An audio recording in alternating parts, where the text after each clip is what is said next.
Ibu hamil harus mempunyai status gizi yang baik dan mengonsumsi makanan yang beraneka ragam, baik proporsi maupun jumlahnya. Ibu hamil harus mengonsumsi makanan lebih banyak, karena harus memenuhi zat gizi untuk dirinya dan untuk pertumbuhan serta perkembangan janin. Selain itu, pentingnya pemenuhan nutrisi juga menunjang kesiapan cadangan zat gizi dan menjaga kesehatan yang optimum untuk ibu dan bayi. Assalamualaikum, Misi. Waalaikumsalam. Ya, silahkan.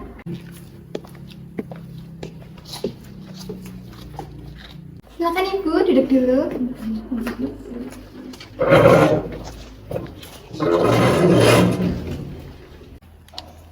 Permisi Mas ya, keluar dulu. Baik, dengan Ibu Nurul dan ibunya ya? Iya Bu. Perkenalkan Ibu, nama saya Bidan Sagita. Saya yang sedang berjaga di klinik Ibunda pada siang hari ini. Bagaimana Ibu, apa yang dirasa? Semakin hamil tua, kondisi saya semakin lemas Bu, sering pusing. Oh begitu, bagaimana dengan pola makan Ibu saat ini? Ini loh Bu, anak saya tuh nggak suka makan sayur. Padahal tuh tiap hari saya masak sayur, tapi nggak pernah dimakan. Iya Bu, iya sebenarnya saya itu suka makan Ibu Bidan, tapi sukanya jajan-jajanan kayak cireng sama pentol, sejenis kayak gitu Bu. Oh begitu, ya sudah, saya lihat dulu ya status gizi Ibu dibuka ya. Iya Bu. Permisi ya Ibu. Iya Ibu.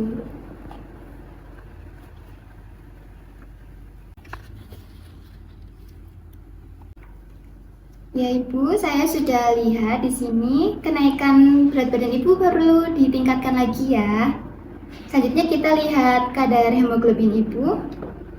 Kadar hemoglobin Ibu itu 9 gram. Nah, sedangkan Ibu hamil yang terkena anemia itu kadar hemoglobinnya kurang dari 11 gram. Loh, berarti saya anemia dong Bu Bidan. Makanya saya sering merasa pusing, letih, terus sering capek Bu. Betul Ibu. Nah, anemia ini bisa ditandai dengan gejala 5L, yaitu lemah, letih, lesu, lelah, dan lalai. Nah, pada kehamilan Ibu ini merupakan awal dari periode emas kehidupan seseorang. Oleh karena itu, Ibu dan janin perlu gizi yang cukup. Sebelumnya saya izin untuk bertanya, apakah Ibu pernah mendapatkan edukasi tentang gizi seimbang? Belum Bu Bidan, gizi seimbang itu maksudnya gimana Nggih? Gizi seimbang merupakan prinsip pemenuhan gizi terutama pada ibu hamil, yaitu terdapat 4 pilar gizi seimbang, yaitu diantaranya makan makanan yang beragam sesuai dengan isi piringku, membiasakan berperilaku hidup sehat dengan mencuci tangan sebelum makan, rajin berolahraga dan aktivitas fisik minimal 30 menit sehari, dan tidak lupa juga untuk selalu memantau berat badan.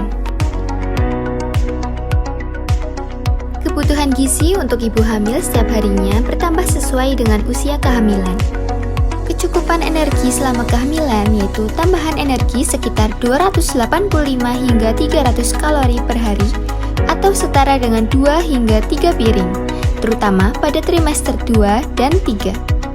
Komposisi gizi seimbang yaitu karbohidrat, protein, lemak, vitamin, dan mineral. Dengan ibu hamil mengonsumsi makanan sesuai dengan komposisi gizi seimbang, maka akan memperoleh manfaat dari masing-masing zat gizi.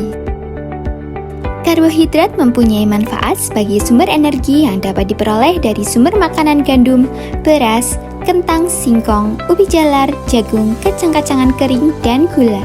Protein membantu dalam memperbesar dan menguatkan rahim, kelenjar susu, dan jaringan lain yang mendukung saat kehamilan dan mempersiapkan saat menyusui. Sumber protein yaitu daging sapi, ayam, ikan atau makanan laut lainnya, telur, susu, tempe, dan kacang-kacangan tua. Sumber serat mempermudah ekskresi dan meningkatkan kekuatan otot, serta penambahan cairan tubuh. Sumber serat dapat diperoleh dari sayur dan buah-buahan. Vitamin dan mineral berperan dalam beberapa tahap reaksi metabolisme energi.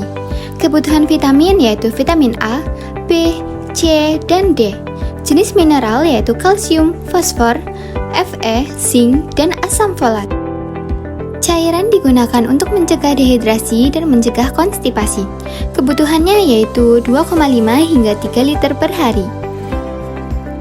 Selain manfaat kebutuhan zat gizi pada ibu hamil, terdapat pula dampak kekurangan gizi, yaitu ibu terancam anemia, penurunan daya tahan tubuh, serta perdarahan selama persalinan.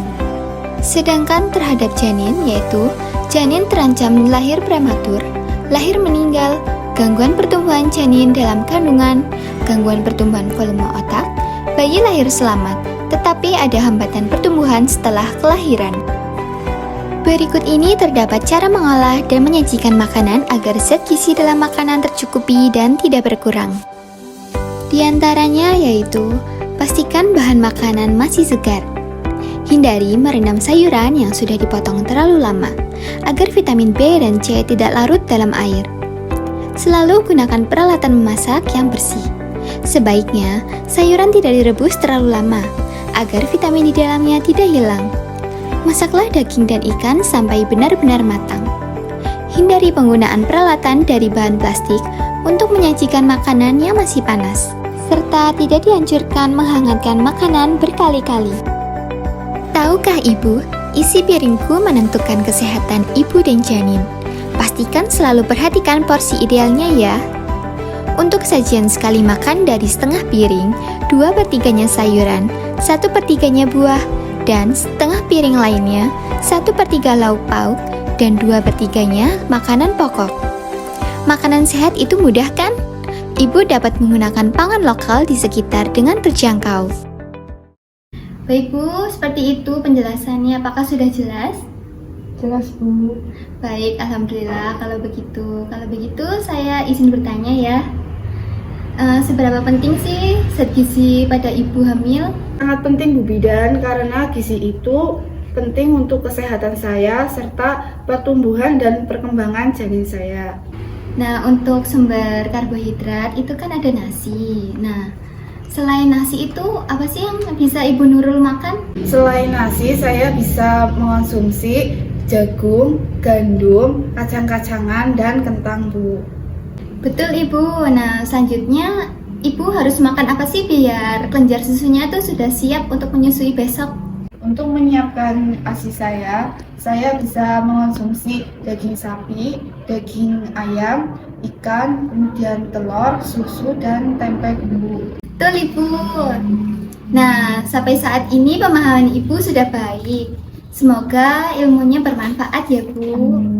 Baik Ibu, paling itu saja ya keluhan Ibu. Nanti ada vitamin bisa diambil di farmasi. Saya catat dulu ya sebentar. Berjalan ku tertatih menopangmu, hai buah hati.